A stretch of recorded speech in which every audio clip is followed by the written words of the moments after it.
You are watching Access LaPorte County, Channel 97. Coming up next is July 25th meeting of the LaPorte County Convention and Visitors Bureau Board of Managers. You can find more information for this meeting at www.accesslaportecounty.org. Yes, thank you. We're going to call to order the July 25th, 2023 meeting of the Board of Managers for the LaPorte County Convention and Visitors Bureau. May we have the roll call, please? We don't have... Yeah, she's for the 80. Okay. Becky Greenwell. Here. Pat Harris. Here. Corinne Myers. Stacy Benning. Here. Arthur King. Adam Kneschke. Here. Laura Krantz. Here. Mike Sykes. Here. Doug Waters. Yes. And we do have a quorum, so we will proceed with our meeting. Do we have any public comments at this time? Hearing none, you've all received your minutes through email, and I will ask for a motion for approval. Motion to approve the minutes as written. Second. We have a motion by Doug Waters and a second by Laura Krantz. Any discussion? Hearing none, those in favor say aye. Aye. Any opposed? Motion carries. This month, for my report, I'm just going to comment on the fair, since Joy is not here today, at the fairgrounds. A great turnout. We had some record numbers on some of the days, and I don't know if you saw the facilities, but the buildings out there look great. And the facility had a lot of people commenting about how nice it looked out there. So FMEC is continuing to look at other things that we need to do from an infrastructure point, and also some activities now. I think we're getting ready to bring in a couple of major events to the facility, starting to look at different resources to help us do that. So we're moving along. It's coming along. I don't know if any of you had a chance to get to the fair, or many of you did. Okay, so it did look really good, and I was proud of that. So yeah, I was there every day because I'm on the board. And, oh, that's right. And yeah, it really did look good. We did have some hiccups with some sewer blockages and stuff that was fixed, but they took care of it. I really think that they're going to come to close to a major profit. Yeah. And that they're going to put back into the fairgrounds. I mean, there's talk about maybe a new pavilion. Coliseum. Yeah. Yeah. So Coliseum. Yeah. For the animal shows and so forth. So. Yeah. It'll be reinvested into the facility. Yeah. All right, thank you. Treasurer's report. Okay, for June 2023, total accounts payable of $93,999.58. Total payroll of $44,547.02 for a grand total of $138,546.60. I will pass for your review the June statements of financial position, profit and loss budget performance, and also the June 2023 bank account reconciliation and claim sheets. We will just make a comment to note that as you're looking at your financial statement, be sure you note the revenue that is being generated from the restructuring of our accounts to include the account that we now have as an investment, and the returns on that. You can see that in that revenue stream now. So it looks good, and it's going to add to our ability to do additional things here at the Bureau and continue to provide services to LaPorte County that our organization is supposed to be doing. So that was just a comment. And now I'll ask for a motion for approval of the financials as presented. Motion to approve the financials as read. Second. There's a motion by Doug Waters and a second by Stacy Benning. Any further discussion, comments? Hearing none, those in favor say aye. Aye. Any opposed? Motion carries. That brings us to our Chief Executive Officer report by Mr. Jack Arnett. What we got going, Jack? No, gee, nothing. Anything at all? Not a thing. Not a thing? Okay. Just, we thought about Motion to just adjourn. shutting down the office for the next few weeks, letting everybody go on vacation. Yeah, no, as you know, this is our fun time, busy time. We just finished up the Aquacross event in Michigan City. Record number of teams showed up. It was great. Really glad to see that. We probably had the highest spectator count that we've ever had there, and that's a hard one to market for. We haven't really got our hands around that yet to really, at least in my mind, get that out. But it's growing every year it grows. So we were really happy, but we haven't done a lot of recaps yet because we had rolled back right into a lot of other stuff here. But by all accounts, that was great. Of course, we got Lake Fest this weekend, starting, well, technically it kind of starts Thursday for us. Again, the city of LaPorte does a majority of Lake Fest. Our niche in that is the Aquacross there, and then we assist with other parts of it too. So I guess maybe Adam or Brett, do you want to give an update on Lake Fest? Sure. Got a lot going on. As Jack said, it's multifaceted. One of the great things about Lake Fest and the way Mark set up the committee is we farm out a lot of the events. So like the Kiwanis Club handles the 5K run on Saturday morning. We have like the library and the park and rec department and the YMCA help out a lot with the kids' fun stuff on Saturday morning over at Unity Park. The CDB handles everything from jet ski races. But we do have on Friday night, we have family fun over at Fox Park for something different. We have a concert and a magician, I believe, scheduled. Is that right, Adam? Correct. At Fox Park on Friday night, which is a little different.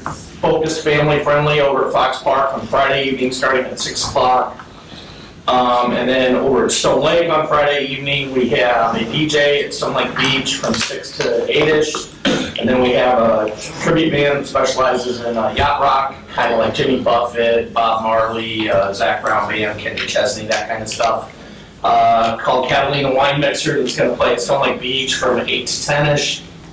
We have the VIP event up at Cummins Lodge, starting at 6 o'clock with the CBB and the Aquacross racers, welcoming them to town.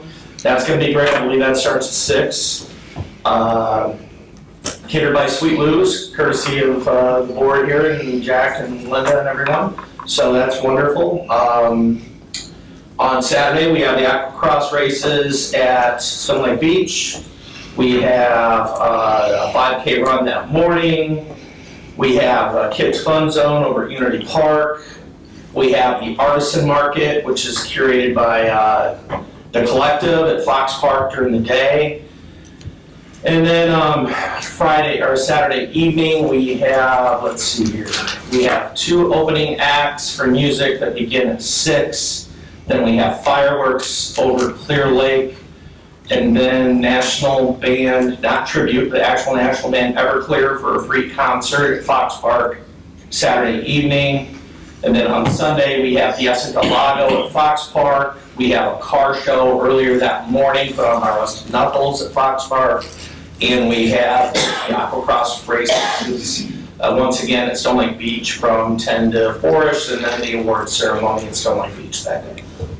So lots going on. I left off the Venetian Boat Night that night, put on by the Yacht Club. That's going to be on Pine Lake Saturday evening. And Adam, I'm sure I'm missing something. There's so much going on. We have the volleyball tournaments hosted by Dunes, the Dunes Volleyball Club, and Ross from the EVP Tour. He's doing that in LaPorte this year. What's that? Cornhole tournament. Oh, the cornhole tournament put on by the young professionals this Sunday at the Aquacross races at Stone Lake Beach. Nerf gun battle. The Nerf gun battle is part of the kids' zone stuff. So I think we got most of it covered. But it's quite an endeavor. We usually start meeting on this at October. We do a wrap up in September, mid-August. and then we start meeting again in October. All this is funded through sponsorships and through the generosity of the Bureau with the Aquacross races, so we did come up a little short on our sponsorships, but we're hoping our revenue from some of the events that we do have, like we did charge for like front stage passes for the free concert and a few parking passes, just to try to soften the blow a little bit on the revenue, but or not the revenue, the cost with raising the sponsorships. But we think it's a great lineup put up, and we're very excited to have this in our community this coming weekend. It's a lot of stuff. We did raise about $75,000 in sponsorship, so I think that was very, very good from last year. Oh my gosh. So, Largest it's a sponsor. lot that goes on. Outside of the sponsorship of the actual Aquacross races itself, I think our largest one's 10,000. So it's a lot of nickel and dimes, but we got them together. If there's not something there for everyone, I just can't imagine what else we can And do. that's kind of the goal of the whole committee and the mayor's directive. Like, we want to make sure there's something for everybody. Yeah, Yeah. well done. And of course, Adam, on this board wears several hats with that. Katie heads up the volunteers. We're heavily involved, but Adam's also stepped up and doing some transportation. He's helping us go pick up the bands. Him and Scott are teaming up and getting them back and forth, so yeah, that's pretty cool. We appreciate your helping us out, Adam. Yeah, Interesting. Our board is from, it's me, Katie, and Adam out of 3 out of 7, so. Yeah. Yep. Well, you guys I'm excited. I can't wait till we see everybody when they get down Friday night. Terry's even been kind enough to volunteer to help try to figure out how to put 120 teams onto those T-ball fields, so. If anybody can figure it out, then Derek. All right, good deal. Well, okay, thanks. So, of course, that's starting this weekend, and then clearly we're jet laser focused on the big race coming up right after that. We've got just so many things happen. We had a vendor meeting yesterday. Katie and Rick really nailed that. It was kind of neat that the vendors, when we first started this 14 years ago, the race, vendors were somewhat of an issue. Always not so much a partner, but I always felt they gave us more anguish than they gave partnership. It was complaining about the price or complaining about the not enough sales or whatever the case. And we've really done a good job turning that around. Everybody that was in that room yesterday that are paying money to come and do their vending, they felt like they were part of the team. And so we've really turned that around. And Phil started the whole thing off, our alcohol vendor, by somebody asked how we're going to handle ice. And they're all, that's a big deal to the vendors, whether it's a quarter a bag or 50 cents a bag that he puts out, that's a big deal. And he softened the whole thing up by saying, look, I'm going to charge you whatever they charge me, no extra charge, just have your staff come and pick it out on the honor system, we'll mark it up. And you could just see everybody just kind of melted then right there, everybody, and that's the way we wanted our vendors to feel though. I guess where I'm going with that is we've got continuity now, they want to be here. I made sure yesterday we use the term partners a lot with them because we feel like they're the ones meeting the public out there and they're the ones talking there. So, and we want them to be successful too. And that's why we do these things. It's not just to get somebody in a hotel. That's kind of cool, but we also want to make sure our restaurants and our caterers and everybody else does well. So. That went well. The vendors meeting, we've got, I sent you all the event profile that Terry's been working on. I mean, what a great job with that. If you're somebody that doesn't know anything about this event, I mean, that really puts you up to speed. And we're still working on it. Terry, you might want to say where we're at with it or where. Yeah, we're really close. A lot of the stuff didn't have to change from last year as far as who we're working with, so very close to having the document finished. By the end of the week, we'll have a complete document that can be sent out to everybody, and at that point, any changes are so minor, it doesn't matter. And then in addition to that, I'm waiting for a final word from Rob Saby, who is the Emergency Management Director here in LaPorte County. We've created a very focused emergency action plan for the event. This event is well big enough to warrant having a document like this. And basically what this does just kind of outlines basic emergency procedures, what we'll do in case of a large scale event. But it'll put the CBB in a much better place if we ever do have an incident, especially a large scale incident. The first question anybody's gonna ask is, where's your emergency plan? We need your written copy, and now we'll have one. So that is probably, I'm hoping to have that done by the end of the week, but that's one of those that's kind of a living and breathing document. It's not, okay, we wrote it here, it's in the file. I mean, it can change on a daily basis based on anything that can happen, but it addresses severe weather, it addresses large-scale incidents, so I think that puts some minds at ease that document is out there. Yeah, sure makes me feel better. I mean, I took the time, Terry sent out 2 versions so far, and I literally spent as much time as I felt was needed to make sure that our staff were comfortable with our input on that, and you've done a great job. And I'm shocked we didn't, how we were lucky enough to get through this far, without a document like that, but I'm happy that you were. Okay, never had one?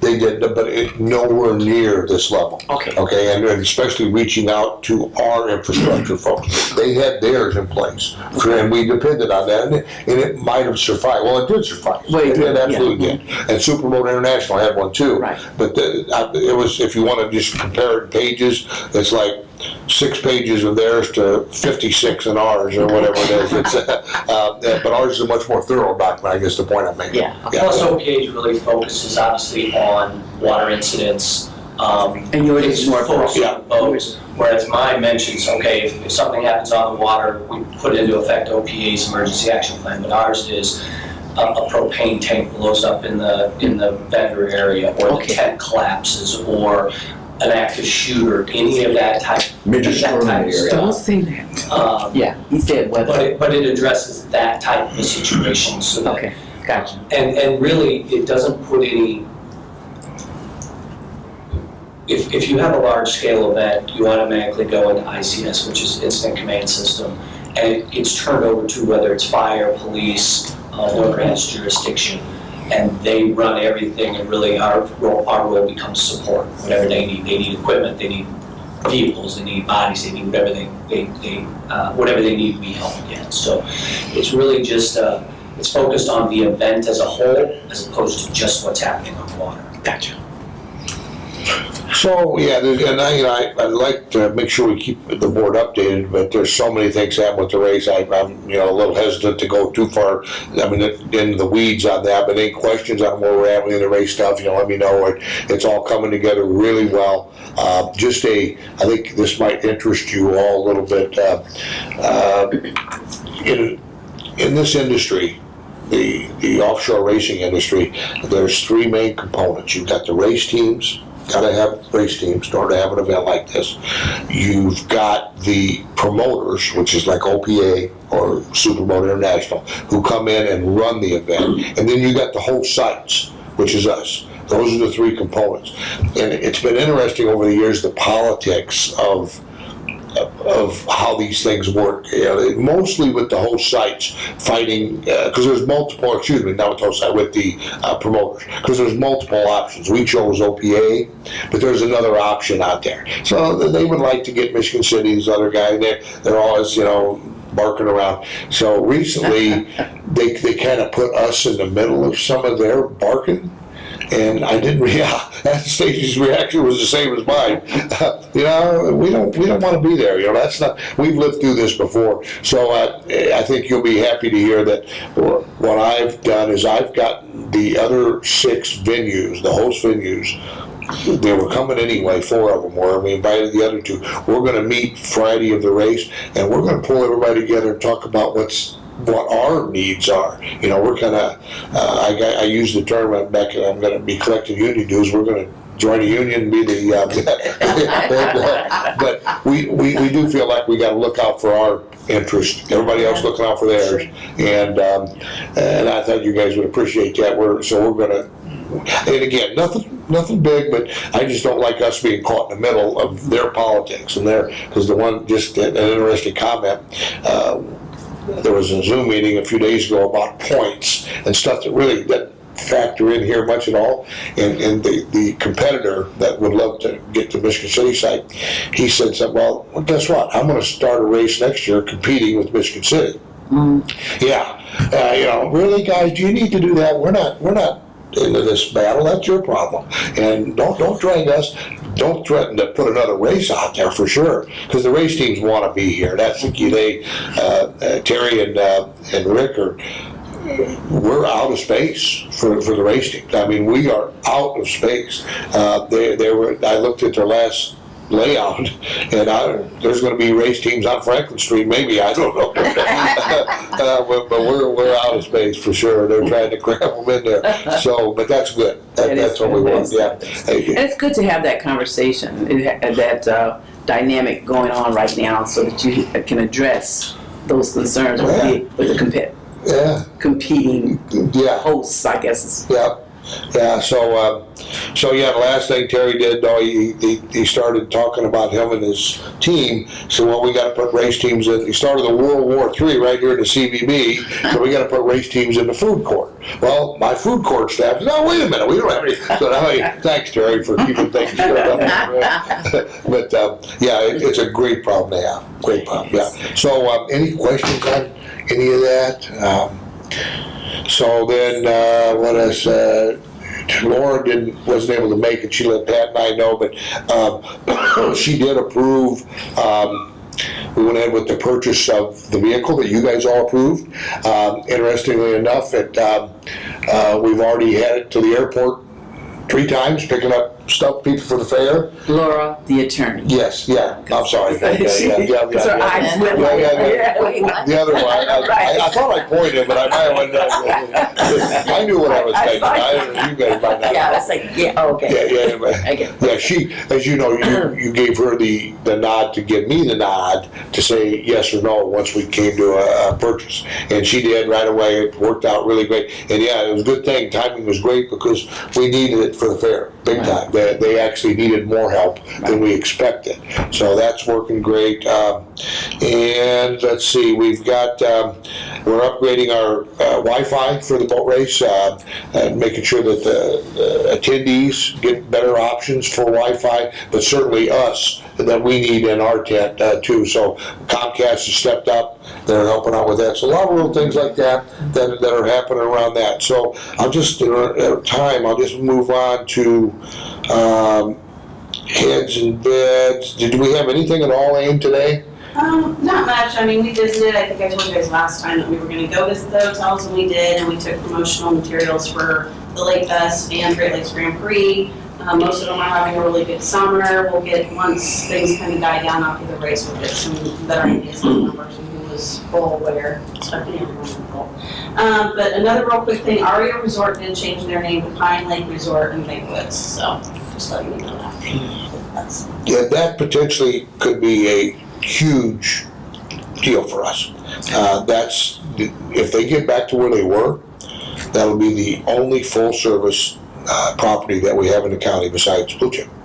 And we desperately need that. Blue Chip can't. One, they're full most of the time. 2, they don't cater to youth at a high level. It's not their model, not their business model.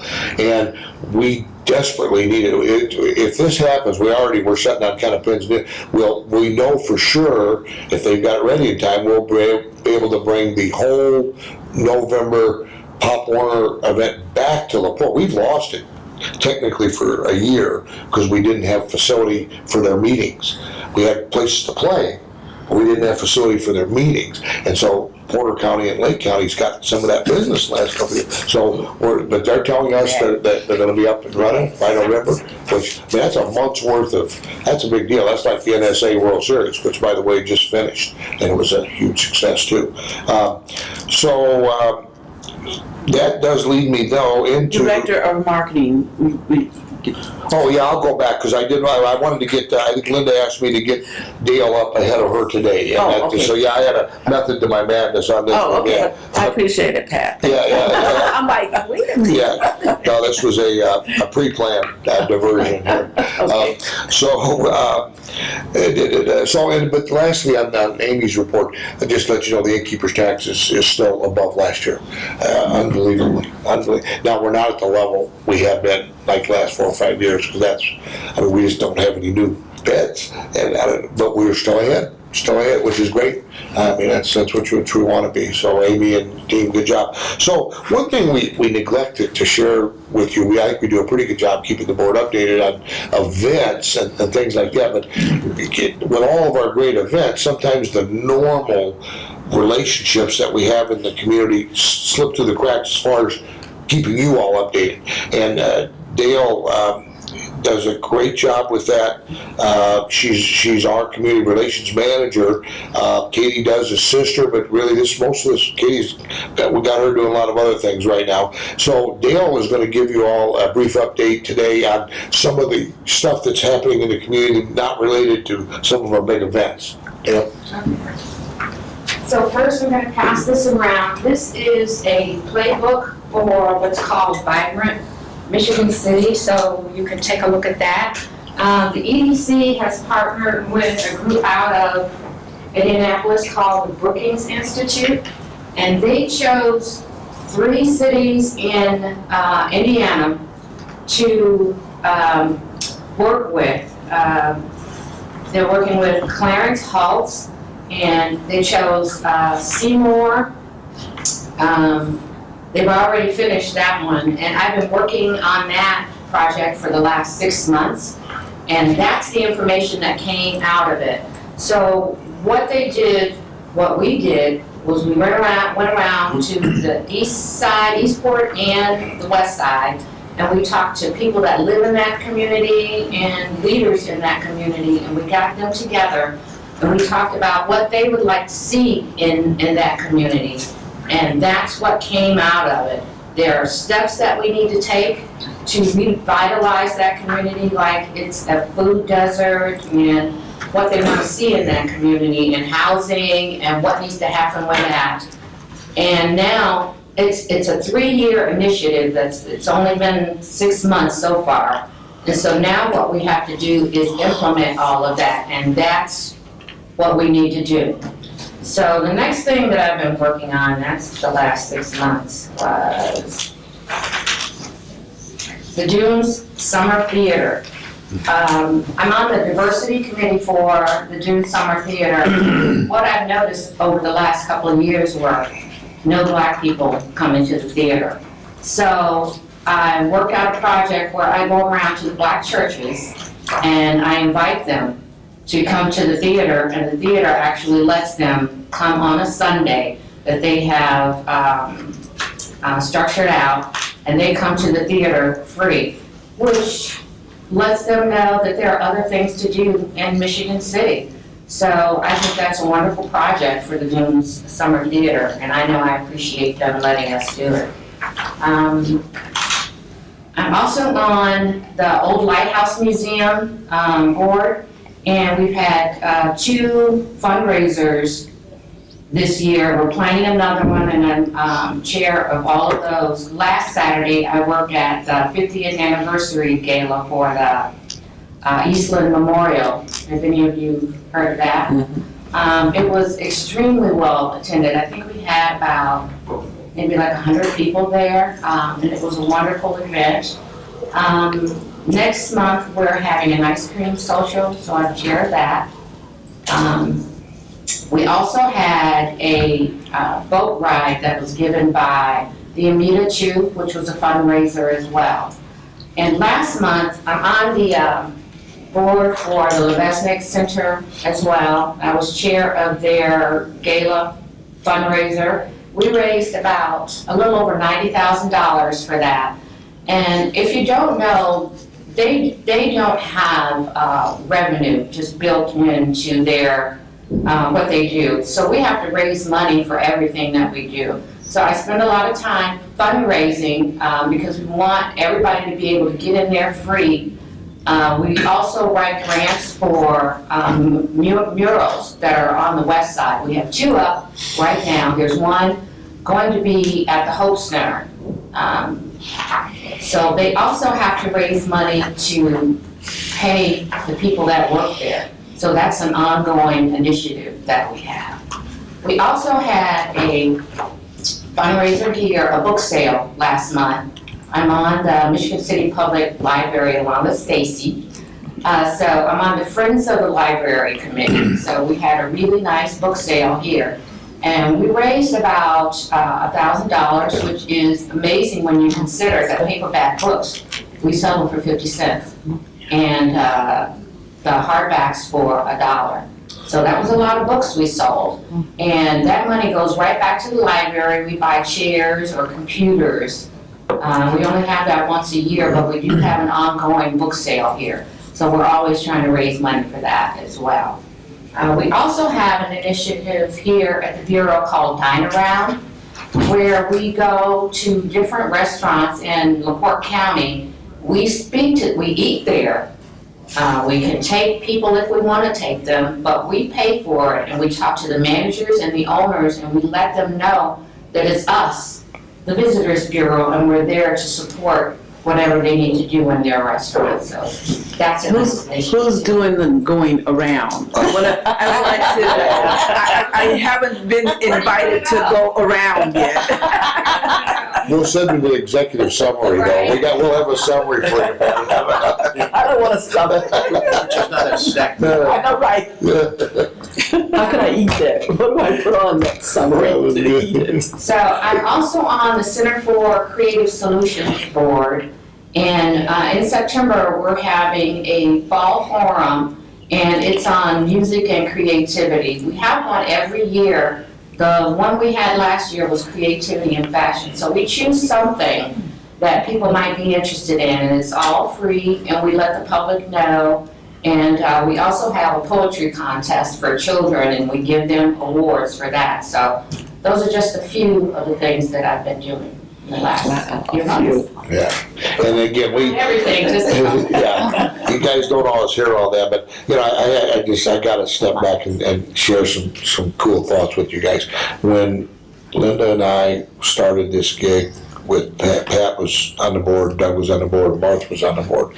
One of the things we shared together was we wanted to change the direction of the CVB in several ways. One of them was making sure that things like the LaPorte County Fair represented the full county, not just segments of the county, okay? And we wanted to make sure that there was diversity in every aspect of everything we did. And we, at that time, Dale was answering phones here. That was the job that we had her in, I'll say we. But we realized there was some potential. Look what's come out of that. I mean, look, yeah, and she clearly, I think, represents what our goals were when we talked. Those that were on the board at the time, and when Linda and I came out, what we wanted to see happen, and I hope she reflects your goals out in the community, because I think we're all the same on that. These folks were just happened to be here with us because we were on the board together with them at that time when it happened. But, and you know, I'm just going to add to that. You know, I give you and Linda a lot of credit for recognizing Dale's talents, because a lot of times, you know, people get in a position and they're doing well in that position, and you just kind of leave them there and realize that they can do a lot more. And Dale was able to do a lot more, and she can do still a lot more. Yeah. Sure, you're not done yet, honey. No, that's exactly so, right. But I give credit to you and Linda for recognizing her. Yeah, staff development's a big deal with us here. No turnover, nobody wants to leave, but that's great. So advancement's hard, but we try to make sure everybody gets taken care of while they're here, as you guys all know. You guys support that. So, but that was just a great report, Dale, and really, you do reflect every day what we wanted to see and what we hope LaPorte County is truly about. And you're our shining star out there. Yeah.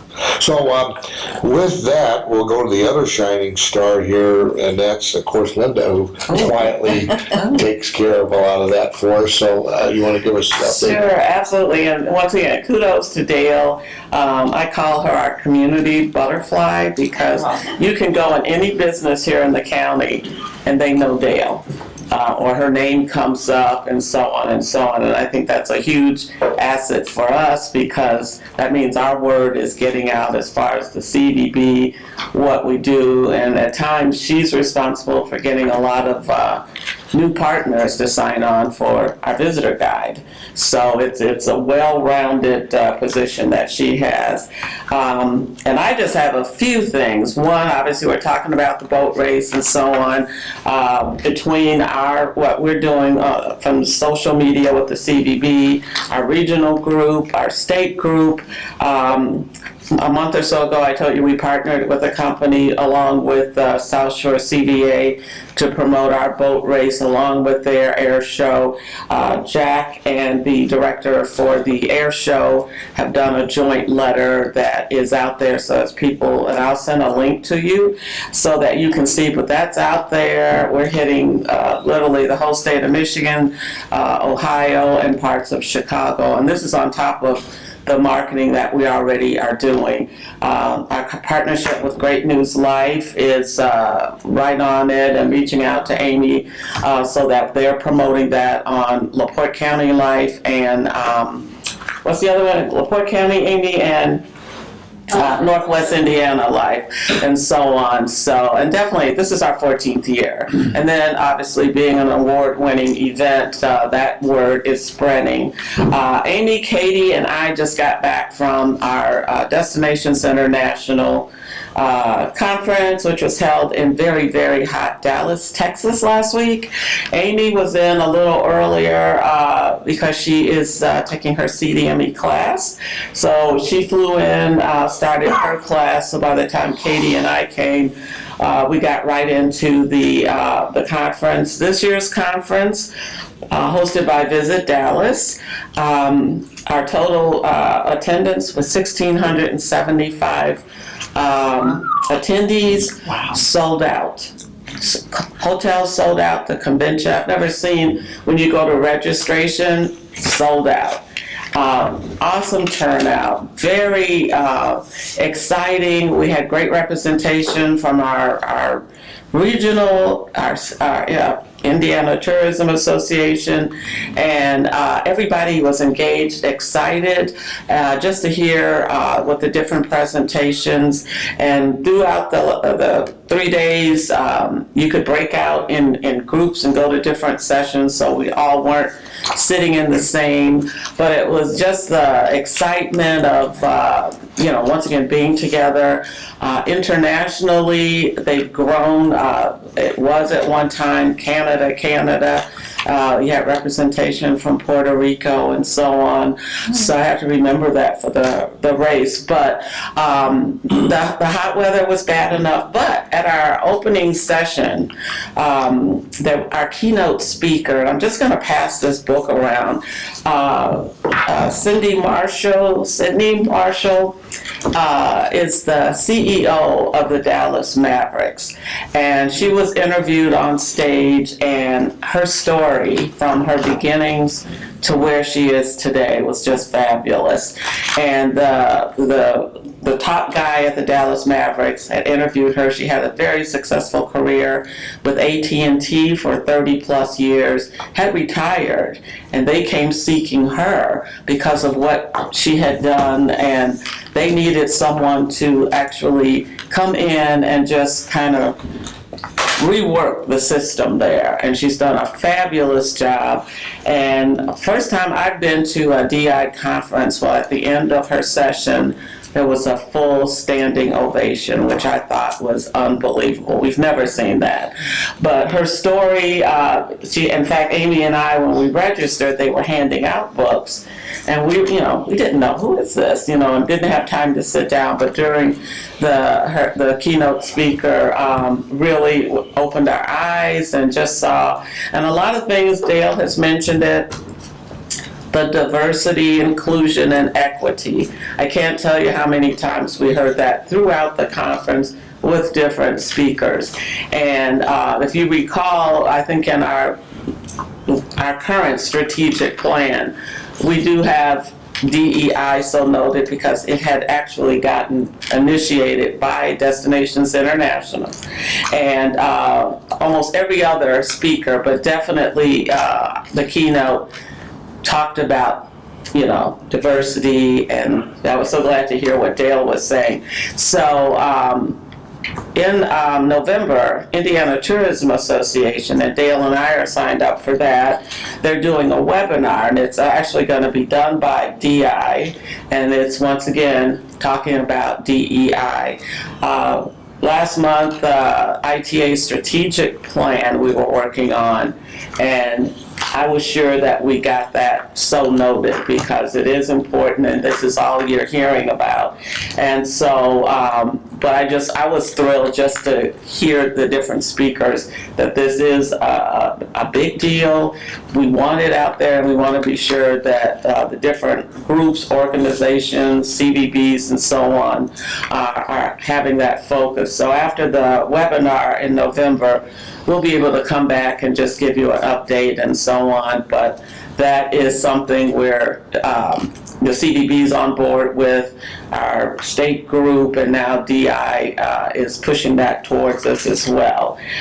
We also, while we were in Dallas, and this was our last day, and it was too hot to really go, but if everyone recalls, Dallas was the location where JFK was killed, and a couple blocks from our hotel is the depository.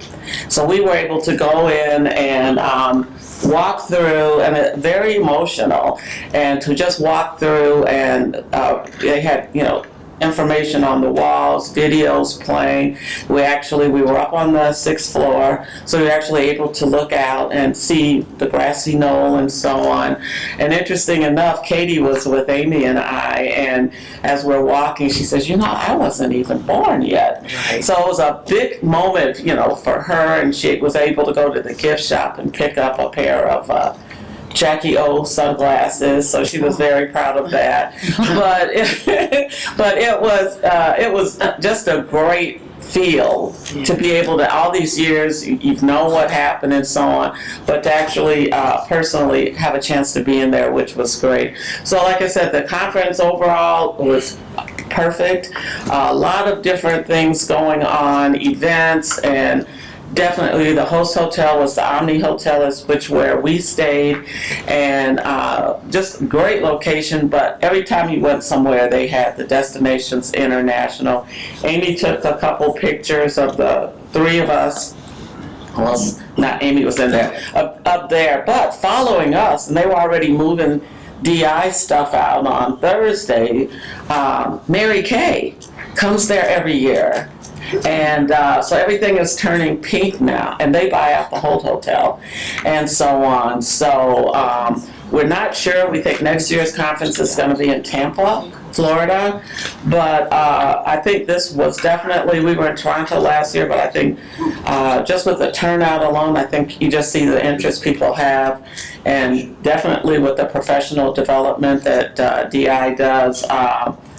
Just fabulous. And then we were re-accredited through DMAP, which is our accreditation, so that all took place while we were there as well. So just a lot going on, and we as the CVB from LaPorte County, we're very proud to talk to others about what we do, and obviously the boat race came up, and a lot of questions, so send them to the website and let them, but it was, like I said, Amy taking her course, she has 21 days to write a paper now, and then she's looking at something else in the fall, but it was well worth the investment, and just the learning experience that you have from people from all over the United States and internationally, and we left there feeling like, wow. And this was Katie's first DI conference, and once again, just unbelievable. So thank you, Jack, for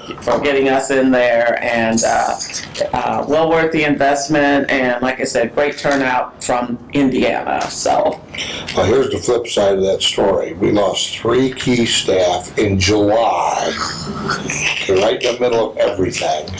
Okay, so as they're looking for a new location, can you tell them to maybe try it in December or November? We'll work Do they on know it. we have a boat race? They, you know what, and we appreciate cooler weather on top of that. But the staff that I was know. left behind did not appreciate you I know. guys being But we gone. stayed, look, I gotta say, Amy constantly was busy. Katie, I saw her, and then when I'd go up to my room, you know, we kept up with emails, talked to Jack a couple times.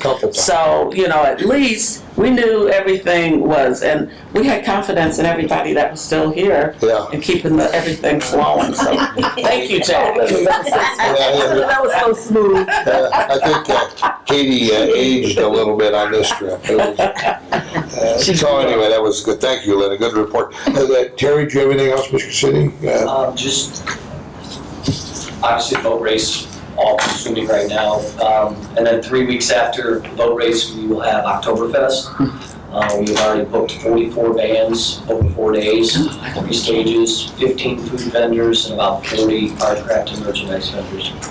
And then we also have announced our 2024 date for the 3rd annual Singing Sand Sculpting Festival. It's June 7th, 8th, and 9th.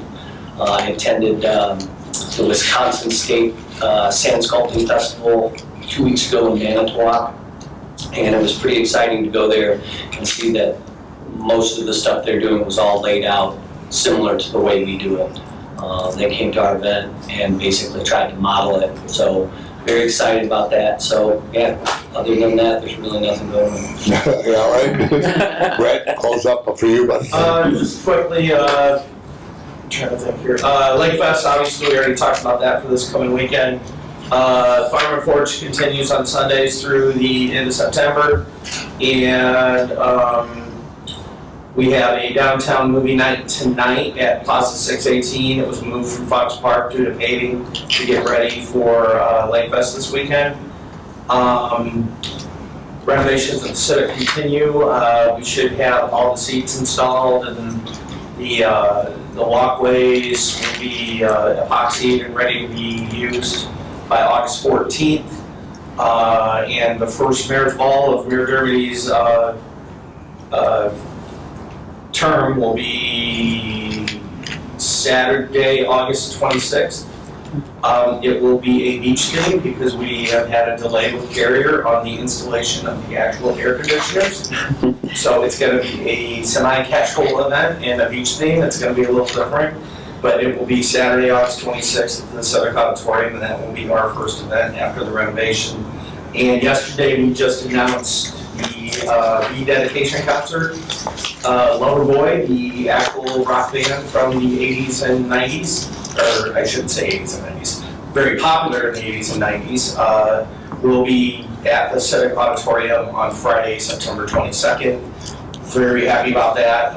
Jack's already offered to help us with hotel rooms with that, which is great. We really appreciate that, the CDB helping out, and couldn't do that without them.